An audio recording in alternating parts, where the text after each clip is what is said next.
हिँड न भनेको के हुँदैन छ्या के हुँदैन मान्छे हिँड्ने बाटो यो के हुँदैन हौ हिँड भनेको उठ्नु नभनेको मान्छे हिँड्ने भनेको मान्छे शरम लाग्छ के भएको शरम लाग्नु पऱ्यो शरम हुन्छ भनेको हिँड न वाक्य नल भन्दैछ तिमीलाई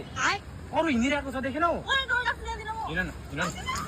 हिँड नभनेको मान्छे हिँड्ने जग्गा त हो नि के हुँदैन हौ हिँड त हेर हेर कस्तो मजाले गयो त्यो केटी मजाको चाल दिँदै गयो हेर यसरी हिँड्नु पर्यो नि यस्तो हो न तिमी पनि नडराउ न कस्तो मजाले गयो निबाट देख्यो होइन तिमी हिँड्नु सकेको छौ भन त त्यसरी हिँड्नु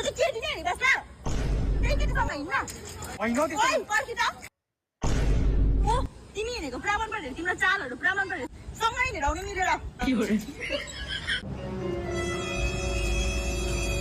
आमा हेर आरिस भने यहाँसम्म छ डर लाग्दैन रहेछ त आरिसमा त अन्त आरिस लाग्दो रहेछ त